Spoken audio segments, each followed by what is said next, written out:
우리는 하나님의 뜻대로 기도해야 합니다. 그런데 하나님의 뜻대로 기도하기란 말처럼 쉬운 일이 아닙니다.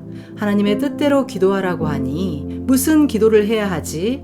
이 기도는 해도 되나? 하면서 오히려 기도가 자연스럽지 않고 어렵게 느껴지기도 한다는 것입니다. 또 하나님의 뜻이면 우리가 기도할 필요가 있나요? 하나님의 뜻이면 기도하지 않아도 이루어지는 것 아닙니까? 라고 하며 하나님의 뜻대로 기도하라는 말이 이해가 안 된다는 분도 있습니다.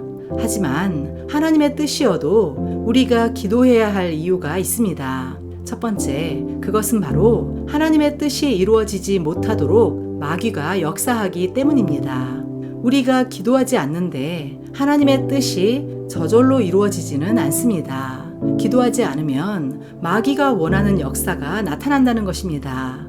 우리가 기도했다면 하나님의 뜻대로 되어 이루어졌을 텐데 기도하지 않았기 때문에 결국 마귀가 원하는 대로 온갖 시험이 일어난다는 것입니다. 두 번째, 하나님의 뜻대로 기도하라고 하시는 데는 또 하나의 이유가 있습니다. 그것은 바로 하나님의 뜻이 무엇인지 우리가 명확히 알게 하시기 위함입니다.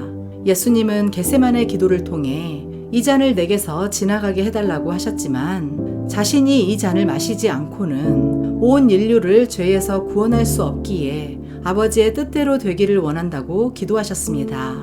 이때 예수님은 하나님의 뜻이 무엇인지 명확하게 알고 계셨습니다.